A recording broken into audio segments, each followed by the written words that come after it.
చుట్టూరు పల్లెటూరు, చుట్టూరు కొండలు ఉన్నాయి. ఈ విలేజ్కి కొండల మధ్యలో ఊరుంది.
వీడియోని లైక్ చేసి సబ్స్క్రైబ్ అయితే చేసి బెల్ ఐకాన్ అయితే ఆన్ పెట్టుకుని ఫ్రెండ్స్. ఈ వీడియో వచ్చేసి చాలా సరదాగా ఉంటుంది. ఈ విలేజ్లో వచ్చేసి వాటర్ ఫాల్ కూడా ఉంది, కానీ వాటర్ ఫాల్ మనం వెళ్ళే వరకే, మనం జూన్లో వచ్చినాం కాబట్టి వాటర్ ఫాల్ అనేది ఇక్కడ ఇంకా స్టార్ట్ అవ్వలేదు. అదే మనం ఒకవేళ ఆగస్టులో వచ్చి ఉంటే కనుక వాటర్ ఫాల్ చాలా బాగుంటుందని చెప్పేసి చాలామంది చెప్పారు విలేజ్ వాళ్ళు. అయినప్పటికీ ఈ పల్లెటూరు అందాలు వచ్చేసి మీకు చూపిస్తాను. సరదాగా ఉంటుంది, మొత్తం విలేజ్ రిలేటెడ్ స్టోరీ ఉంటుంది, చూడండి బాగుంటుంది. Hello friends, welcome to RK driving blogs. ఎవరైనా గెస్ చేయగలరా మనం ఈరోజు ఎక్కడున్నామని చెప్పేసి? నా వీడియోస్ రెగ్యులర్ ఫాలో అయ్యే వాళ్ళకి అయితే ఐడియా ఉంటుంది. ఈరోజు మనం వచ్చేసి చిత్తూరు జిల్లాలోని ఒక మారుమూల పల్లెటూరు గ్రామం. ఇది మనం ఉన్న పల్లెటూరు గ్రామం వచ్చేసి ఇక్కడ ఈ ఏరియాలో మనం ఉన్నాం. ఈ విలేజ్ నేమ్ కూడా చెప్తాను, లాస్ట్ వరకు వీడియో చూడండి. ఇది వచ్చేసి మనకి హైదరాబాద్లోని బిహెచ్ఎల్ లింగంపల్లి దగ్గర పికప్ లొకేషన్ అండి. ఈ లొకేషన్లోకి మా వాళ్ళు వచ్చేసి 9 o'clock చేరిపోయారు. నేను వచ్చేసి 10 o'clock వచ్చేసాను. నేను వచ్చే వరకు మొత్తం ప్యాక్ చేసి కింద ఇచ్చేసారు. వచ్చి రాగానే నేనైతే రివర్స్ పెట్టేస్తాను. మా వాళ్ళు అయితే లోడింగ్ స్టార్ట్ చేస్తారు. ఈ విధంగా అయితే లోడింగ్ చేసేసుకొని తాడపాలు అయితే డబల్ తాడపాలు వేసేసుకొని బందోబస్తు చేసేసుకున్నాను. ఎందుకంటే ముందే రైనీ సీజన్ కాబట్టి మన జాగ్రత్తలో మనం ఉండాలి. ఈ విధంగా లోడ్ చేసుకుని నేను బయలుదేరిపోతున్నాను. చలో నేనైతే స్టార్ట్ అయిపోయాను. నేనైతే ఓఆర్ఆర్ ఎక్కేసి బయలుదేరిపోయానండి. ఇది వచ్చేసి ఓఆర్ఆర్ మీద. మనమైతే లెఫ్ట్ సైడ్ ప్రిఫరెన్స్ చేయాలి, ఎందుకంటే మనది వచ్చేసి చిన్న వెహికల్ కాబట్టి ఆల్మోస్ట్ ఎప్పుడు వెళ్ళినా కూడా మనం ఓవరాల్లో లెఫ్ట్ సైడ్నే వెళ్తామండి. ఇప్పుడు కూడా మీరు చూస్తుంది లెఫ్ట్ సైడ్లో మనం ఓవరాల్లో ముందుకు వెళ్ళిపోతున్నాం స్ట్రైట్గా మన రోడ్లో. శంషాబాద్ దాకా రాగానే శంషాబాద్ నుంచి బెంగళూరు హైవేకి ఓఆర్ఆర్ నుంచి ఎగ్జిట్ అవుతున్నాను. మనమైతే ఓఆర్ఆర్ నుంచి ఎగ్జిట్ అయిన తర్వాత బెంగళూరు హైవేలో అలా ముందుకు వెళ్ళిపోతున్నాం అండి. మీకు ముందు కనిపిస్తున్న వెహికల్ వచ్చేసి కూరగాయల వెహికల్ అండి. ఇక ఎన్ని వెహికల్స్ కనిపిస్తాయి అంటే చాలా వెహికల్స్ కనిపిస్తాయి. అన్నీ కూడా ఎంటీ ట్రైస్ తీసుకుని వెళ్ళిపోతున్నాయండి. లాస్ట్ వీడియో మీరు చూసినట్లయితే కూరగాయల వెహికల్స్లో మనం దాటుకొని రప్ప వెళ్ళిపోయినాయి కదా. ఇప్పుడు క్వైట్ ఆపోజిట్, మనం వచ్చేసి వీటన్నిటిని దాటుకొని రప్ప వెళ్ళిపోయినాం అనమాట. మనం అంత ఎక్కువ స్పీడ్లో వెళ్ళలేదు, కానీ మనం నార్మల్ స్పీడ్లో వెళ్ళినాం. బట్ అవి వచ్చేసి చాలా సులువుగా వెళ్ళిపోయినాయి, ఎందుకంటే వాళ్ళు నైట్ నిద్ర ఆపుకుని డే టైంలో వెళ్తూ ఉంటారు కదా. సో దానివల్ల వచ్చేసి మనం నార్మల్ స్పీడ్లో ఉన్న కూడా దాటుకుంటూ వెళ్ళిపోయినాం అన్నింటికి. నేనైతే మధ్యాహ్నం భోజనం కోసం ఇప్పుడు ఒక దగ్గర కానీ అక్కడ భోజనం లేవంటే అక్కడ కుర్కురే ప్యాకెట్ ఒకటి తీసుకుని బయలుదేరండి. లేచి ఒకటి కుర్కురే ఒకటి తీరా తిందామని చెప్పి ఓపెన్ చేస్తే అక్కడ నుంచి బయటకు వచ్చిన తర్వాత తెలిసింది ఏంటంటే అది ఎక్స్పైర్ అయిపోయింది. చాలా పర్లేదు అని చెప్పేసి వెళ్ళేదారులు అయితే నేను ఇంకొక హోటల్ దగ్గర ఆగానండి. ఈ హోటల్ వచ్చేసి నేను ఇక్కడ భోజనం చేస్తాను, మీకు బ్యాక్ సైడ్ కనిపిస్తుంది కదా. వీళ్ళు ఈ హోటల్ ఎవరైనా గుర్తుపెడితే నెక్స్ట్ టైం పొరపాటున కూడా ఇక్కడ ఆకండి అండి, అంత బాగుంటుంది ఇక్కడ. మెల్లగా భోజనం చేసుకొని నేనైతే స్టార్ట్ అయిపోయాను. రోడ్ దాడుతున్నాను. రోడ్ అవతల వచ్చేసి మనం వెహికల్ ఆఫ్ చేసుకున్నాం అనమాట. మనం వచ్చేసి రోడ్ ఇతలకు వచ్చేసి మనం భోజనం చేసుకుని వెళ్ళిపోయాను. ఇలాంటి స్థలాలలో రోడ్ దాటేటప్పుడు చాలా జాగ్రత్తగా ఉండాలి. ఏమో పడుకున్నా బ్యాండ్ బాజా అని ఇంటి ముందు. మొత్తానికైతే మనం భోజనం చేసేసుకొని ఇక్కడ నుంచి వెహికల్ తీసుకుని అయితే చలో చిత్తూరు స్టార్ట్ అయిపోయినామండి. ఈ విధంగా స్టార్ట్ అయిన క్రమంలో మాకేందంటే కొంచెం ముందుకెళ్ళగానే ఒక చిన్న సవాల్ వచ్చింది. అదేదో కాదు, వర్షం అండి. నాన్ స్టాప్ వర్షం పడింది, కొంచెం గట్టిగానే పడిందని చెప్పుకోవచ్చు. బట్ మా మెటీరియల్ అయితే డబుల్ తాడపాలు వేసుకున్నాం కాబట్టి టెన్షన్ అయితే లేదు. కొంచెం వర్షంలో వెళ్ళేటప్పుడు ఏంటంటే ఇది వర్షాకాలం కాబట్టి కొంచెం మినిమం స్పీడ్ మెయింటైన్ చేయాలన్నమాట. మనం లైట్ వెయిట్ అని చెప్పేసి కొంచెం స్పీడ్ మెయింటైన్ చేసిన ఏంటంటే మనకి రోడ్డు స్కిడ్ అయ్యే అవకాశం ఉంటుంది. కాబట్టి దయచేసి డ్రైవర్లందరూ గమనించాలి ఈ యొక్క విషయాన్ని. మరీ ముఖ్యంగా అయితే మీరు గమనించండి, వర్షం దగ్గర మూల మీద టర్నింగ్స్ దగ్గర వాటర్ స్టోర్ అయి ఉంటాయి కదా, అలాంటి ప్లేస్లో అయితే చాలా జాగ్రత్తగా ఉండాలి. మాకు ఈ వర్షం వచ్చేసి రఫ్లీ ఒక 10-20 కిలోమీటర్స్లో ఈ వర్షం ఉందండి. ఆ తర్వాత అయితే మాకు ఎండ అయితే లేదు, కానీ కొంచెం వాతావరణం అంటే చాలా కూల్గా ఇట్లా వెళ్ళిపోయినాం అనమాట ప్రశాంతంగా. ఇలా వెళ్తున్న క్రమంలో అయితే లైవ్ యాక్సిడెంట్ అయితే ఒకటి అయిందండి. మాకైతే అంత కనిపించలేదు, ముందు వెహికల్స్ ఉన్నాయి కాబట్టి. ఫస్ట్ అయితే నేను రోడ్ మీద బార్గెట్స్ పెడుతుంటారు కదండి, అలాంటివి ఏమైనా పెట్టుండొచ్చు, దానివల్ల ట్రాఫిక్ ఏమైనా అంటే స్లోగా వెళ్తుంటాయి కదా బార్గెట్స్ దగ్గర, ఆ విధంగా ఏమైనా జామ్ అయి ఉండొచ్చు అని అయితే అనుకున్నాను. కానీ కాదు, ముందు ఒక లారీ కనిపిస్తుంది కదా మీకు, చాలా ముందు మనకి రెడ్ కలర్ కార్ కనిపించింది కదా, దాని ముందు ఒక లారీ ఉంది. ఆ లారీకను మీకు లెఫ్ట్ సైడ్లో, టోటల్ లెఫ్ట్ సైడ్ చూడండి, కార్ అయితే కనిపించట్లేదు, కొంచెం మనకి వీడియోలో కొంచెం లైట్గా కనిపిస్తుంది. అది 2 యాక్సిడెంట్ అయినట్టుంది. డ్రైవర్ వచ్చేసి లారీ డ్రైవరు చాలా చక్కగా నడిపారని చెప్పుకోవచ్చు, ఎందుకంటే డోర్ మాత్రం డ్యామేజ్ అయింది, హెవీ డ్యామేజ్ కాలేదు. ఆ లారీ అనేది కారం కుదరడం జరిగితే మాత్రం అప్పడం అయిపోతుంది. మరి ఇప్పుడు మీరు చూసే దాంట్లో అయితే నార్మల్గా డోర్ అనేది చుట్టబడింది, కొంచెం డ్యామేజ్ అయింది డోరు, ఈ విధంగా అయితే ఉంది. కానీ కొంచెం పర్వాలేదు, ఇది చిన్న యాక్సిడెంట్ అని చెప్పుకోవచ్చు. ముందు చూస్తారు కదా లారీ, సైడ్కి ఆపుకుంటున్నారు, ఆయన బార్గేట్ ఉంది కదా అక్కడ సైడ్కి తీసుకుంటున్నారు. సో ఇదేంటంటే లెఫ్ట్ సైడ్లో ఆల్రెడీ బార్గేట్ ఉంది, రైట్ సైడ్లో కట్టుకోవడానికి కూడా లారీ అడ్డు ఉంది కదా, దానివల్ల వచ్చేసి ట్రాఫిక్ అనేది కొంచెం ఎక్కువ జామ్ అయిపోయింది. ఇక్కడ మీకు లెఫ్ట్ సైడ్లో కార్ చూపిస్తాను చూడండి, ఆ కార్ కనిపిస్తుందిగా, కేవలం డోర్ గమనించారా, గొప్పపోయింది డోరు, అంతే మనకి రికార్డ్ అయిపోయింది. చూడండి మళ్ళీ ఒకసారి, అది అంతే ఉంది మనకి వీడియోలో. ఆ డోర్ మాత్రం డ్యామేజ్ అయింది, చాలా తక్కువ అని చెప్పుకోవచ్చు. ఎందుకంటే ఒక లారీ అనేది కారణం కుదిరితే చాలా ప్రమాదత చాలా ఎక్కువ ఉంటుంది, మనుషులు చనిపోవడం కానీ లేదంటే ఆస్తి నష్టం కానీ ఇలాంటివి ఎక్కువ ఉంటాయి. కానీ అయితే ఈ వీడియోలో అయితే అంతగానం కాలేదు, చాలా జాగ్రత్తగా వెళ్ళిన డ్రైవర్ అయితే. ఇప్పుడైతే మనం కర్నూలు నుంచి లెఫ్ట్ తీసుకొని Kadapa Rayalaseema express national highway అని చెప్పేసి ఉంది, దాంట్లోకి అయితే ఎంటర్ అయినాం అనమాట. సో ఇక్కడ నుంచి రాయలసీమ స్టార్ట్ అనుకుంటున్నాను, నాకు కూడా అంత ఐడియా లేదు, కస్టమర్ కూడా మనతో ఉన్నారు కానీ తనకు కూడా అంత ఐడియా లేదని చెప్పేసి అయితే అంటున్నారు. కానీ ఈ ఏరియాలోకి ఎంటర్ అవ్వగానే జర నేచర్ మొత్తం, క్లైమేట్ మొత్తం చేంజ్ అయినట్టు అనిపించింది. వాతావరణం అయితే చల్లగానే ఉంది మొదటి నుంచి, కానీ ఇక్కడ ఎటు చూసినా కూడా కొండలు బాగా కనిపిస్తున్నాయి. ఆటో కూడా వెళ్ళిపోతుంది కదా,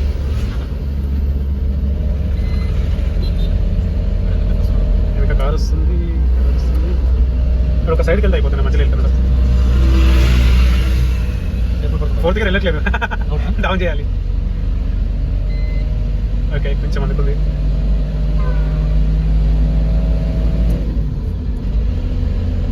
అటు ఇటు కొండ, మధ్యలో రోడ్డా.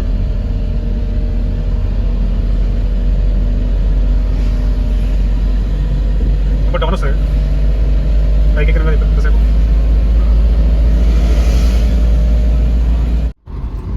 చూస్తారు కదా, ఇప్పటి వరకు ఘాట్ ఎక్కినాం కదా పైకి, ఇప్పుడు డౌన్ అనమాట. మనం ఏరియా వేయకుండా వెళ్ళిపోతుంది. టాటా బండి అయితే ఎంటీ వెహికల్ కూడా ఘాట్ ఎక్కువైపోయింది, బండ్లో లోడ్ అయితే అంత లేదని చెప్పుకోవాలి, ఇంటి సమయంలో చాలా తక్కువ ఉన్నాయి. కానీ అది కూడా 4th గేర్, అంటే మనం నార్మల్ స్పీడ్లో వెళ్తున్నప్పుడు 5th గేర్లోను కొంచెం మూవ్మెంట్ ర్యాంక్ డౌన్ చేసినాము, అయినా కూడా అది వెళ్ళలేదు. ఇంకొంచెం హైట్ వెళ్తున్న కొద్ది మూవ్మెంట్ చేంజ్ చేద్దామని చెప్పేసి డౌన్ చేసి ఎక్కినుండే. కానీ చాలా టాటా బండ్లు పికప్ ఇస్తే కానీ ఇలాంటి వాటికి అయితే పనికిరాదు అనమాట. కానీ నేచర్ చూస్తే మీకు ఇక్కడ కొంచెం ఇంతకుముందు చూసింది అనుకుంటే ఇది కొంచెం బాగుండొచ్చు. ఇలాంటి ప్లేస్లలో అడ్వెంచర్ చేయాలి, బాగుంటుంది. జంగల్లోకి వెళ్ళి సరదాగా తిరిగేసి రావాలనిపిస్తుంది, కానీ మనం బండి వదిలిపెట్టితే వెళ్ళలేము, ప్రమాదకరమైన జంతువులు కూడా ఉండే అవకాశం ఉంటుంది. కానీ ఇది మొత్తం అడవి అనమాట. ఈ అడవిలో వెళ్తా ఉంటే భలే సరదాగా ఉంటుంది మనకి.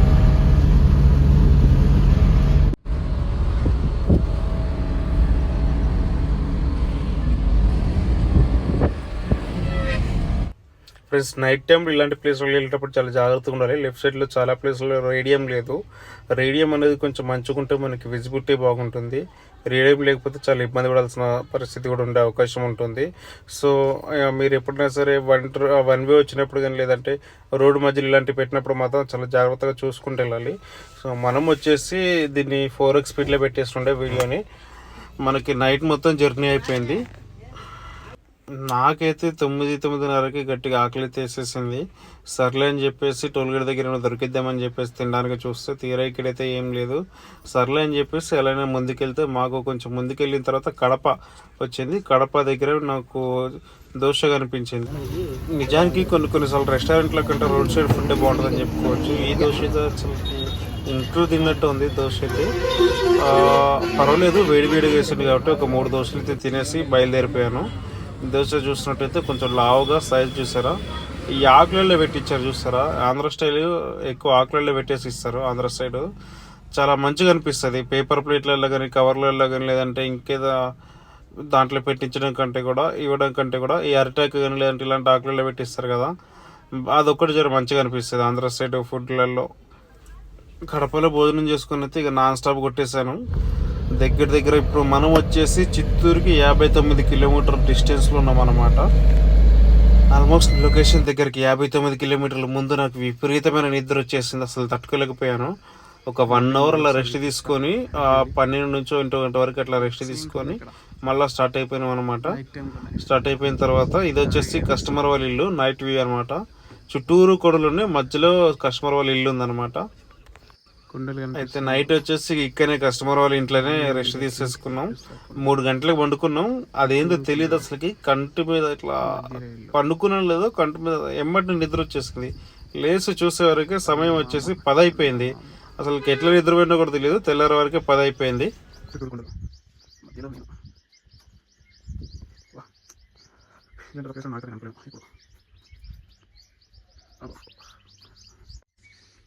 నైట్ ఆ టైం కొనుక్కునే వరకే లేసే వరకే ఈ టైం అయింది, 10 అయింది.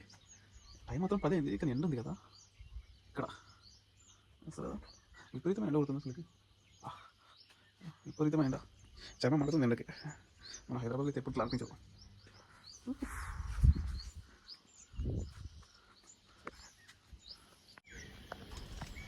ఒక్క నిమిషం ఈ గాలి సౌండ్ కానీ ఆ పక్షుల సౌండ్ కానీ అట్లా సరదాగా వినేసేయండి.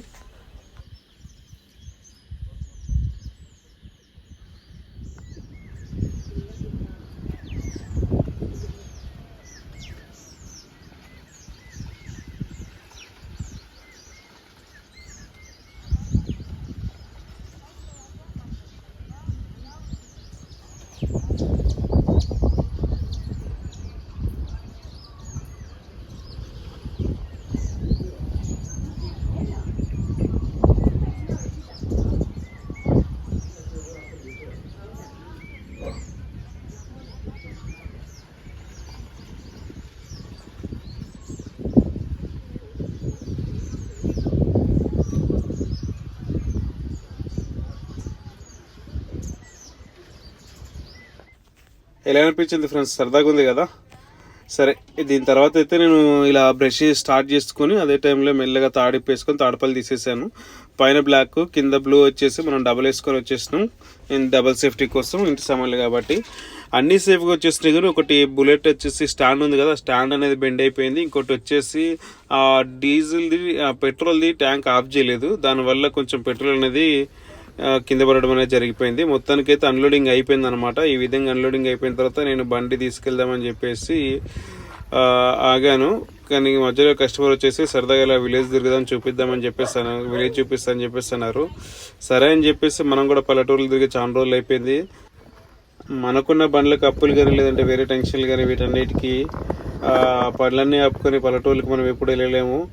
సో దానికోసం వచ్చినప్పుడు తిరిగేసేయాలని చెప్పేసి నేను కూడా సరదాగా ఓకే అని చెప్పేస్తున్నాను. మీకు కనిపించే ఇల్లు ఉంది కదా, ఇదే కస్టమర్ ఇల్లు. చాలా బాగుంటుంది ఇల్లు వచ్చేసి. ఇది వచ్చేసి చుట్టూరు కొండలు అనమాట. చుట్టూరు కొండలు మధ్యలో ఇల్లు అనమాట. దీన్ని ఎవరైనా గుర్తుపట్టగలరా? గుర్తుపడితే ఒకసారి కామెంట్లో పెట్టండి ఇది ఏంటి అని చెప్పేసి. ప్రస్తుతానికి ఇప్పుడు వచ్చి ఇళ్ళలో కట్టుకునే ఇళ్ళలో అయితే ఎవరింటి ముందు కూడా ఇలాంటిది అయితే ఉండదన్నమాట. పూర్వం వచ్చేసి పాతకాలంలో మన పూర్వీకులు ప్రతి ఇంటి ముందు ఇలాంటిది ఒకటి పెట్టుకుంటారు. ఏమంటారు, పొలంకి సంబంధించిన సామాగ్రిలు కానీ లేదంటే వాటికి సంబంధించిన మందులు కానీ ఇంకా వేరే ఏదైనా సామాన్లు స్టోర్ చేసుకోవడానికి చిన్న స్టోర్ రూమ్ లాగా వాడుకుంటారు అనమాట. దాన్ని ఇది వచ్చేసి బుల్లెట్. ఇక్కడ స్టెప్ కనిపిస్తుంది కదా, నేను వెహికల్ ఇక్కడ రివర్స్ చేసి పెట్టేశాను. సో ఆ స్టెప్ సపోర్ట్ తీసుకుని అట్లా అన్లోడింగ్ చేసేసినాం అనమాట. వీళ్ళ ఇంటి ముందు ఆవులు కూడా ఉన్నాయి, కస్టమర్ వాళ్ళ ఇంటి ముందు.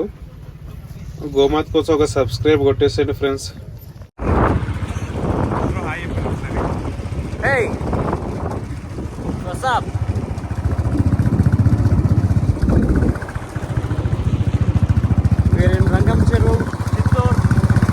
మేము వచ్చేసి చిత్తూరులోని ఒక మారుమూల పల్లెటూరు ప్రాంతంలో ఉన్నాం అన్నమాట. ఊరి పేరు రంగం చెరువు. ఎవరికైనా తెలుస్తుంటే కామెంట్ చేయండి కింద.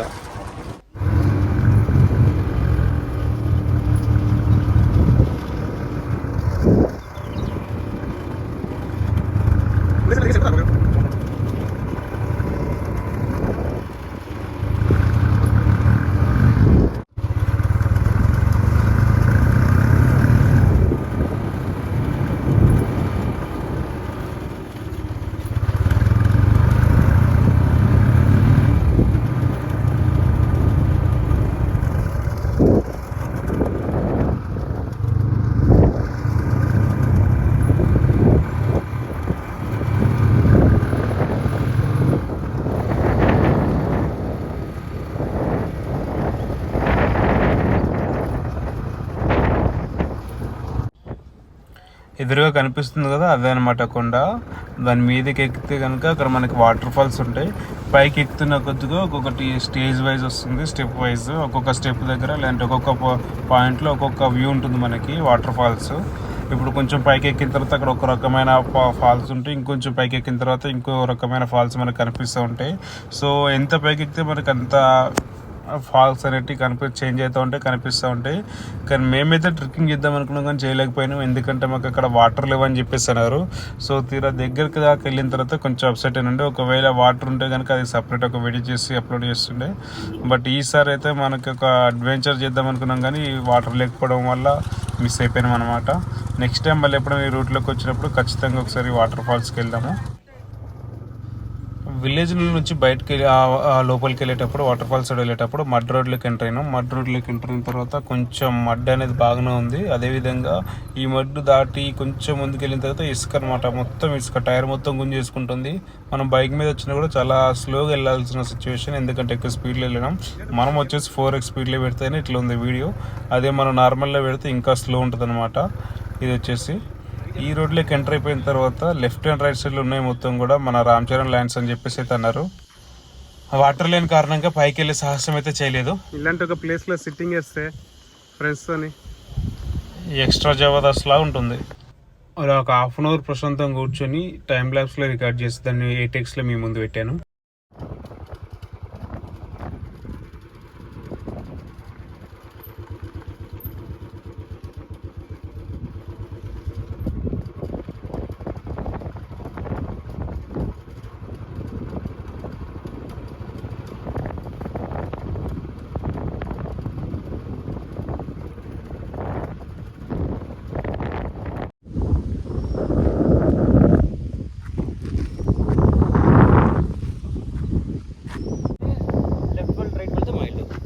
నుంచి 1.5 కిలోమీటర్. కానీ ఇక్కడ ఏంటంటే ఒక స్లోప్ ఉంది ఇంటి దగ్గర. ఇక్కడ దీనిపైన వెళ్తే ఒక స్లోప్ ఉంది. ఆ స్లోప్ చాలా డేంజర్, బుల్లెట్లో దింపేది. దిగిపోతుందా? దిగిపోతుంది, రోడ్ లేదు అక్కడ. సో మనం ఇంటికి వెళ్ళాలంటే ఇదే రోడ్ వచ్చి రోడ్లో వెళ్ళిపోవాలి. బెస్ట్ సేఫ్ పడకుండా వెళ్ళాలంటే ఇలాగే. ఇట్లా వెళ్తే మాత్రం 1.2 బాగుంది. తను ఏం చెప్తున్నారంటే చెరువు పక్కన కట్ట ఉంది కదా, కట్ట మీద కంచి వాళ్ళ ఇంటికి జస్ట్ 1.2 కిలోమీటర్స్ ఉంటుంది. కానీ మేము దాన్ని చుట్టూరు తిరిగి ఒక 5 కిలోమీటర్ల దాకా తిరిగేసి వచ్చేసినాం అనమాట. ఇక్కడ ఏంటంటే కట్ట మీద నుంచి కిందకి దిగేటప్పుడు రోడ్ మంచిగా లేదని చెప్పేసి చెప్తున్నారు.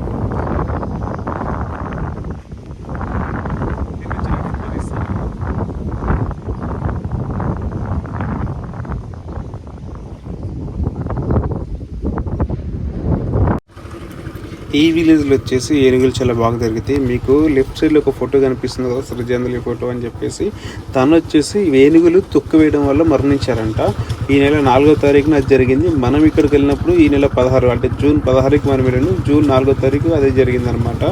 ఈ ఏరియా చూడడానికి ఎట్లందో చూస్తారు కదా, ఇదే మెయిన్ రోడ్డు. లోపల కూడా ఎక్కువ ఇల్లులు ఏం లేవు, ఇలానే ఉంది లోపల కూడా. టాటర్ని చూసినట్టయితే టాటర్ ఖాళీ టాటర్ వెళ్తుంది. ఈ టాటర్ నిండా పేడ ఈ ఊర్లో వచ్చేసి 3000 రూపాయలు ఖరీదు ఉంటుందంట. ఎక్కువ ఇల్లులు కూడా ఏం లేవు విలేజ్లో. ఈ విధంగా ఉంది విలేజ్ అయితే. చాలా పల్లెటూరు, ఆరుమూల పల్లెటూరు అని చెప్పుకోవచ్చు. చూసారా, ఈ విలేజ్ దాటిన తర్వాత మనకి అన్ని చెట్లు, కొండలు ఇవే ఎక్కువ కనిపిస్తాయి మనకి ఎన్ని ఈఎంఐ టెన్షన్స్ ఉన్నా లేదంటే ఎన్ని కుటుంబ సమస్యలు ఉన్నా కూడా కనీసం నెలకు ఒకసారైనా కుటుంబంతో ఇలా సరదాగా బయటకు వస్తే, ప్రకృతికి దగ్గరలో ఉంటే మనకున్న టెన్షన్ నుంచి కొంచెమైనా మనకి రిలీఫ్ అనేది ఉంటుంది. ఈ రకమైన ఆహ్లాదకరమైన వాతావరణం అనేది నాకు చాలా రోజుల తర్వాత దొరికింది. మనం ఎప్పుడైనా పల్లెటూర్లకు వెళ్తే అక్కడ ఉంటుంది. కానీ ఇప్పుడు మన ఊర్లో మనకి సిటీకి 100 కిలోమీటర్స్ దగ్గరలో ఉన్న పల్లెటూర్లు ఏవైనా సరే కొంచెం పొల్యూషన్ ఉంటాయని చెప్పుకోవచ్చు. కానీ ఇదైతే 0% పొల్యూషన్ అని చెప్పుకోవాలి.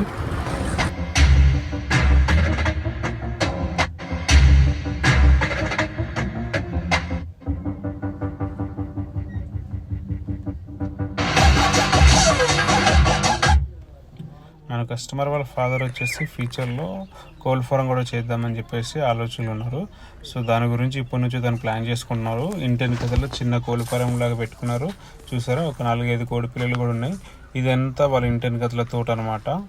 చాలా అంటే చాలా బాగుంది. ఇది అరటి చెట్లు ఉన్నాయి, కొబ్బరి చెట్లు ఉన్నాయి, దీంట్లో మామిడి చెట్లు ఉన్నాయి, జామ చెట్లు ఉన్నాయి. ఇది వచ్చేసి సొప్పట చెట్టు. దీనికి అప్పటి కాయలు కూడా వచ్చేసినాయి. చెట్టు ఒక 11 ఫీట్లు పెరిగింది. లేదు దీనికి కాయలు వచ్చినాయి. మొగ్గ చిన్నగా ఉన్నప్పుడే కాయలు వచ్చేస్తాయి వీటికి. బ్రహ్మాండంగా అయితే అసలు ఇది కొన్నప్పుడు ఇది కూడా చెట్టు ఉంది. ఈ చెట్టు అప్పటి నుంచి ఉందా? ఇది అదే అక్కడ ఉంది కదా పెద్దది వేప చెట్టు. ఇవి చింత చెట్టు ఇంటి పక్కన. ఇది చిన్నగా ఉంది చెట్టు, అది చాలా పెద్ద ఉంది చెట్టు. ఇది మనం చిన్నగా ఉంది, అప్పుడే కాయలు వచ్చేసినాయి దీనికి మామిడికాయలు. ఇది నా హైట్ ఉంది ఈ చెట్టు కదా, మన హైట్ కంటే కొంచెం 7, 8, 10 ఫీట్ ఉండొచ్చు హైట్. ముందు వచ్చింది మనకి సీజన్ కాబట్టి గుత్తులు గుత్తులు ఉన్నాయి. ఇది రాయా ఈ కాయ.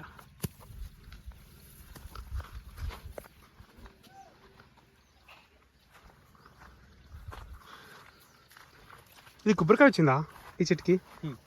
బ్రో మళ్ళీ బయటికి ఎందుకు బ్రో కొనడానికి వెళ్తున్నారు? ఇక్కడ ఉన్నాయి కదా, పెరగాలి. ఇంకా పెరగాల? పెరుగుతుంది ఇంకా, అందుతుంది కదా మనకి ఈజీగా. చాలా చిన్నగా ఉంది.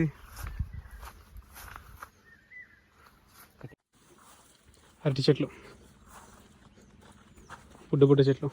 జాంకాయ చెట్టా బ్రో? గోవా కాదు ఇది మ్యాంగో అనుకుంటా. ఇది మ్యాంగో కాదు బ్రో, ఇది మ్యాంగోనా? కావచ్చు. అదే దాని నాకు డిఫరెంట్ స్మెల్ వస్తుంది. ఇది పుష్పలో రంగచంద్రం తెలుసు కదా, ఎర్రచందనం. అదొకటి వేసినాం అక్కడ. మనకి జస్ట్ 12 కిలోమీటర్ డిస్టెన్స్లో కాణిపాకం టెంపుల్ ఉందంటే, కాణిపాకం గణపతి టెంపుల్ ఉందంటే వచ్చేసాను. చూస్తారా ఈ కమాండ్ లోపలికి నుంచి మనం ఇప్పుడైతే ఎంటర్ అయిపోయినాం. కానీ ఫ్యూచర్లో వచ్చే వాళ్ళకి వేరొక కమాండ్ కన్స్ట్రక్షన్ అవుతుంది. మీకు అది కూడా చూపిస్తాను. ఇక ఇది దూరంలో కనిపిస్తుంది కదా, ఈ కమాండ్ నుంచి మీరు ఫ్యూచర్లోకి వెళ్ళొస్తే కనుక ఈ రోడ్లో ఎంటర్ అవుతారు. ఆ కన్స్ట్రక్షన్ పూర్తి కావడానికి ఇంకా 1 నెల సమయం పడుతుండొచ్చు. దాదాపు పూర్తి అయిపోయింది, ఇంకా పెయింటింగ్ వర్క్ మాత్రం ఉండొచ్చు అనుకుంటున్నాను. దాని పక్క నుంచి వెళ్ళినాం కానీ వీడియోలో మాత్రం అది కొంచెం లాంగ్లో కనిపించేసింది. ఈ విధంగా రోడ్ క్రాస్ చేసిన తర్వాత మనం రైట్ అనేది తీసుకోవాలి. మీరు ఒకవేళ ఆ కమాన్ నుంచి వస్తే స్ట్రైట్కి వెళ్ళిపోతారు. ఇక్కడ వచ్చేసి మీకు రూమ్స్ ఇట్లా ఆ కమాన్ లోపలికి నుంచి వచ్చిన తర్వాత మీకు రైట్ సైడ్లో రూమ్స్ కూడా దొరుకుతాయి అనమాట. ఆన్లైన్లో కూడా మీరు బుక్ చేసుకోవచ్చు. కంటిన్యూ వీడియోస్ పెడుతుంటాను ఫ్రెండ్స్, సబ్స్క్రైబ్ చేయండి. నా వీడియోస్ మిస్ కాకుండా మీకు రీచ్ కావాలంటే సబ్స్క్రైబ్ కొట్టండి friends. Thanks for watching my videos. By.